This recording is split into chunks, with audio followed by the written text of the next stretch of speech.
Greetings everyone! Haven't talked about LEDs in a while, so let's do a video on LEDs. I got a newer product here and some homemade fixtures. Now this style of LED is called chip-on board. They come in many shapes and sizes. They've been around a while. I've done videos on this probably like 10 or 11 years ago. But they are my favorite type because they're do-it-yourself friendly.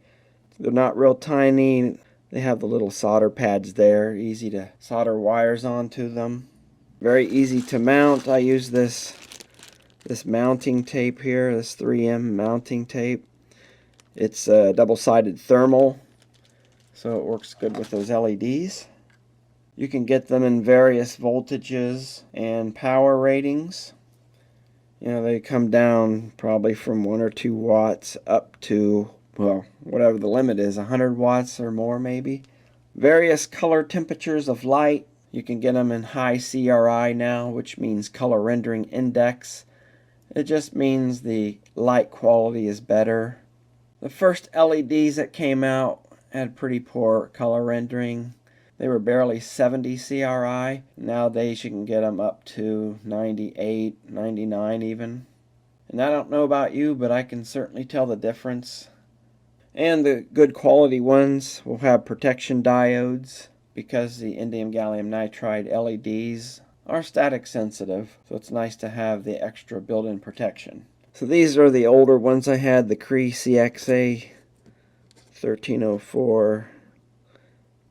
And this one here is fairly new. I don't know if I can get a focus on that. This is by a Japanese company called Citizen. They make some LED products. Now one problem with these LEDs, they're meant for line operated ballast, so the voltages of them tend to be high. But Cree has a line of 9-volt versions, which is great because you can use them in 12-volt applications. Of course, you can get a boost or a buck driver, but sometimes if you want to keep it simple and just use a dropping resistor, that opens the opportunity. And this LED here is only 3 volts. I've never seen one like that. I mean, the 9-volt ones are rare enough, but this is extremely uncommon to have this style of COB LED rated 3 volts. Okay, it wouldn't be fun if I didn't light this little guy up for you here.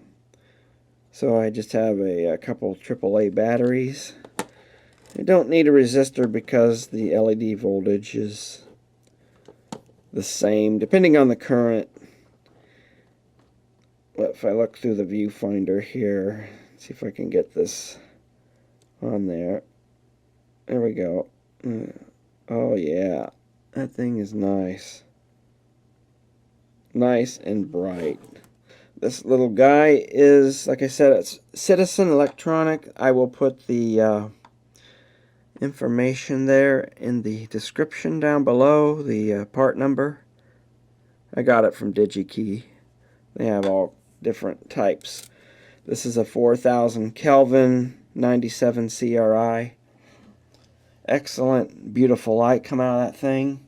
But the main attraction to me is that it's 3 volts. So I can use it in all kinds of battery operated applications.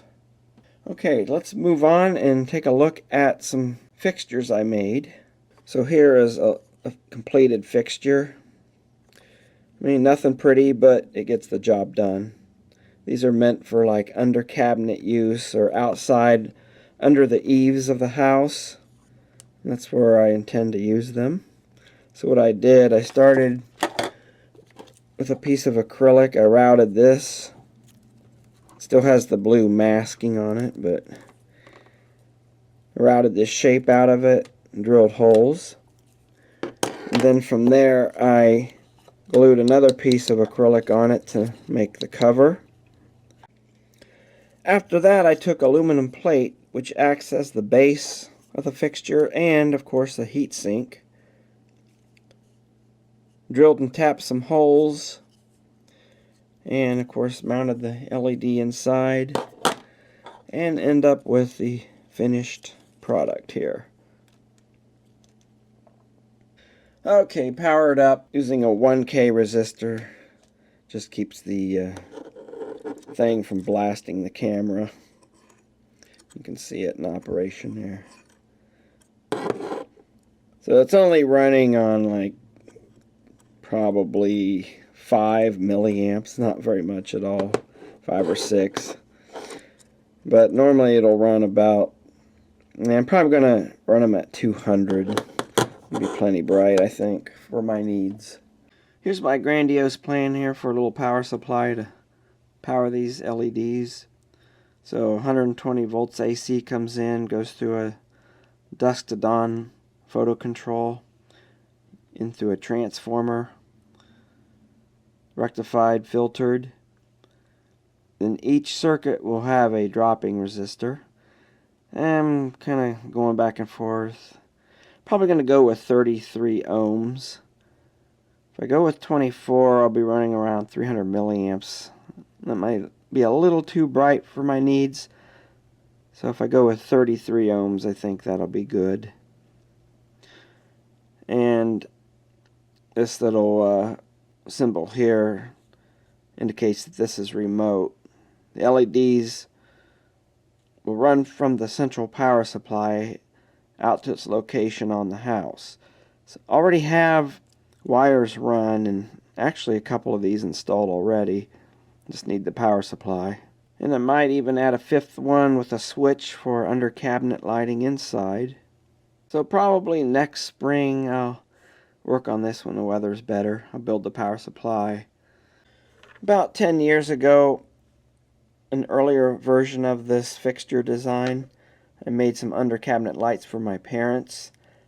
And those have been in use for pretty much the whole time, 10 years, which is nearing 90,000 hours.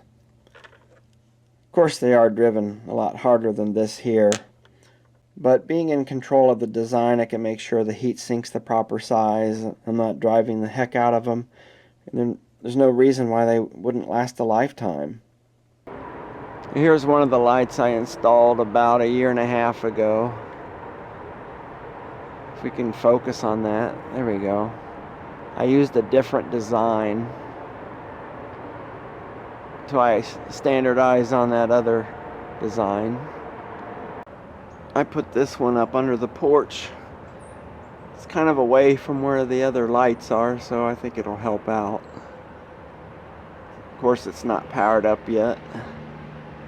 I use those little COB LEDs in my car. I took out the dome lamp bulb and installed a heatsink resistors in one of those little COB LEDs, and a lot brighter and a lot less power used. So yeah, I really like these little COB LEDs. I've used them in all kinds of lighting projects. Now that there's a 3-volt version out in the wild, I can use that in some battery powered devices as well. And with that, I'm going to wrap it up here, and thank you for watching.